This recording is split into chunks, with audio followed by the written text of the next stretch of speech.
bantwana baNkulunkulu inkosi inibusise.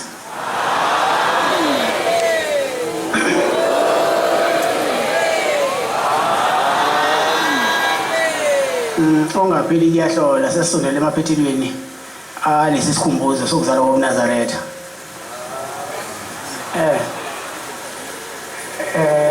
Sikhuluma ngobaba omkhulu umqambi waleli bandla nomqalo waleli bandla.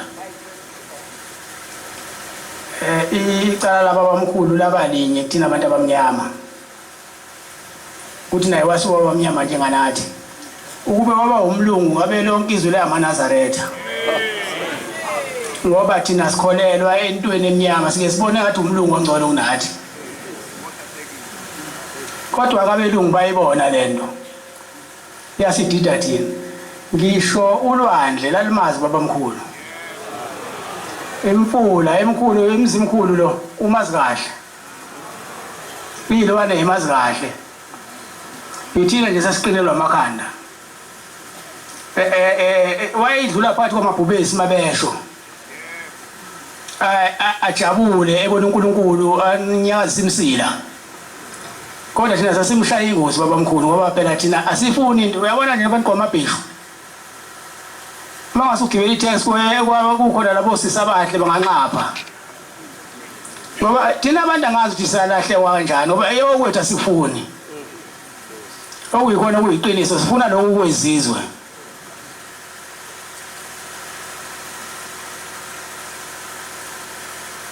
Angiyazi indaba yokuthi yolungiswa manje kodwa ngiyajabula ngoba ngiyabona time manje umhlaba usuyibonile lento baba omkhulu.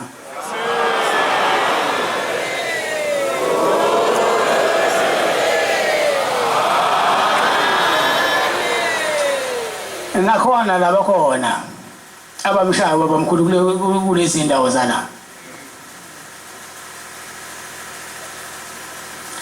Akungicakayo nje ukuthi phela ubaba omkhulu wayeze kuthina bantu bese kuba yilwane ezesibili kodwa ayeze kubona babemphikisa yilwane ezazizimbone lokukhulunywa nje kokunye kuthiwa kwakhala inkawu yathi indoda nabayekisa ngawukele kwesinye isikhathi wakhala imbongolo yathi baba umuntu ongifuyile uyangibhaqabula akabashaya bangishaya mina.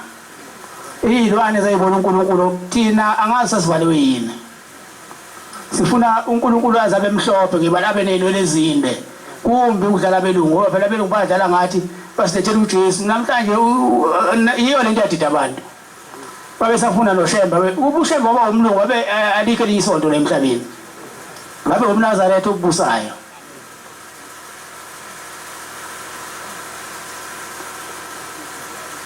Kodwa ke ayikho enye indawo. Ukuba uShembe wayeomunye umuntu wayeyishiya phansi lento.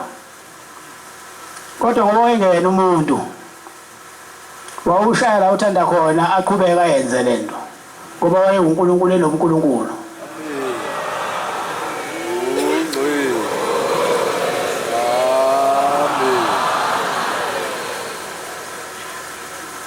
Wayekwazi ukukhuluma nolwandle, ulwandle laselibhilitile la eThekwini.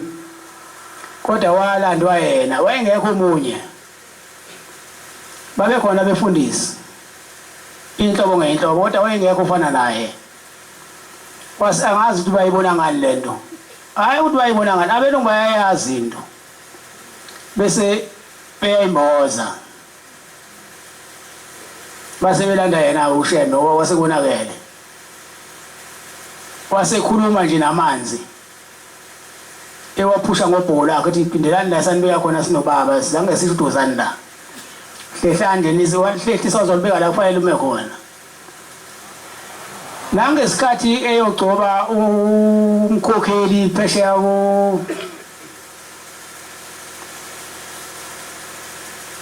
umzimvubu wafika umzimvubu udla indwane wasekhuluma namanzi.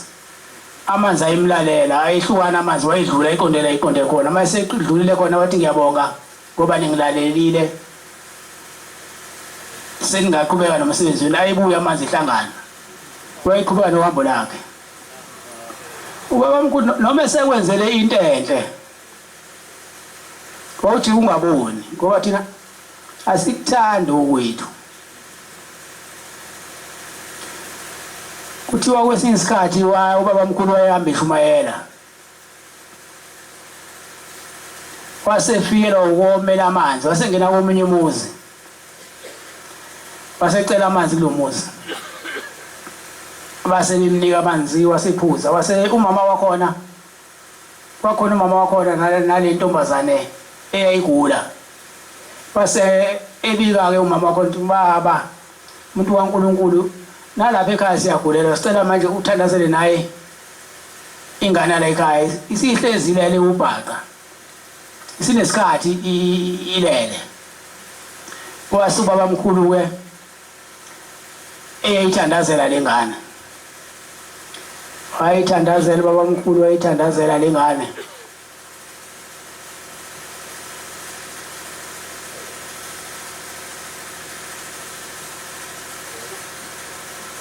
Yagcina ngokushona lengane.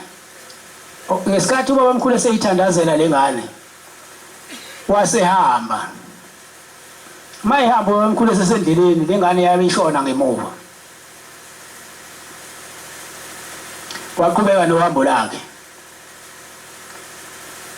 Makufika abafowabo balengane la ekhaya beyibona ingane isithule.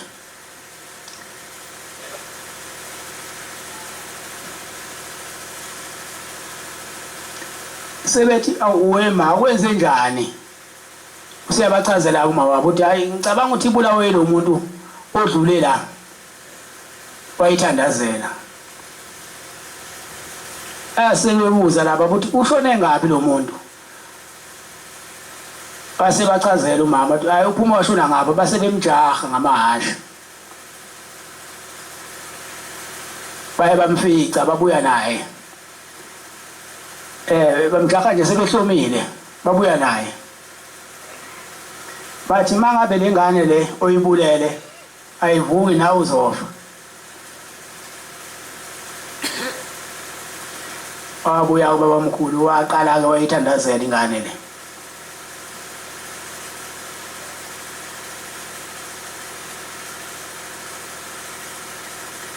Okusho ukuthi vele ingane insuku zawo zasemhlabeni zaseyiphelile.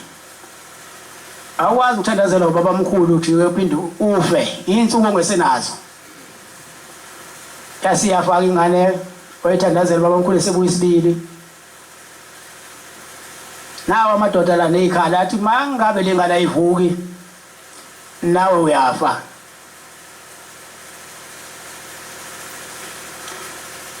Wathandaza ubaba mkhulu wazwajuluka.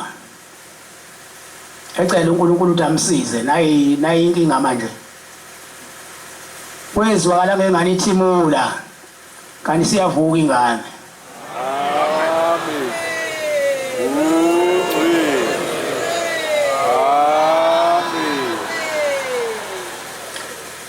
Yathi mayithimula ivuka ingane baba mkhulu wayithatha amasakana akhe ayifike nawo lapho wayebamba indlela.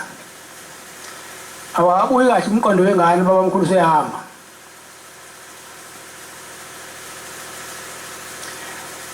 Wathi ubuya kahle umqondo wengane baba mkhulu wayesekude kakhulu. Isibuza ingane uthi uphi lo baba lo bengithandazela. Uthi hayi usehambile. Ithi ingane cha. Akuyena umuntu lowa obengithandazela uNkulunkulu. Amen.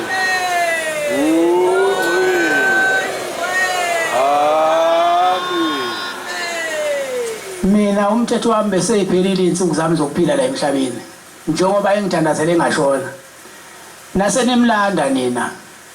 Ube sengizama ke ngezinye insuku ukuthi angithandazele njengoba ngivukile nje. Ngicishe nenze iphutha nabulala uNkulunkulu. Angazi bene uwenze njani.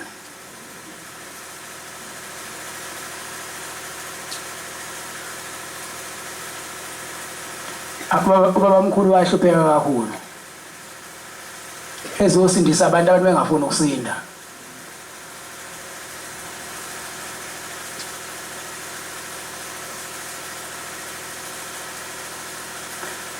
Abantu abayithandi into yabo. Bathanda ukwezizwe. njengoba ngisho nje ukuthi ube ubaba omkhulu waye umlungu ngaba likho elinye isonto labakhona emhlabeni ngaphandle kobuNazaretha kodwa ngoba wafana nathi icala lakhe kwaba yilelo bantu bangabe besamfuna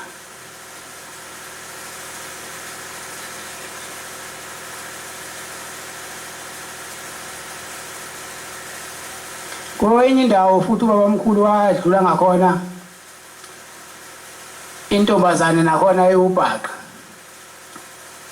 lapho wayenakhona ucela waseyithandazela yavuka wathi ephuma endlini namanzi yabe isimlandela isiphila amen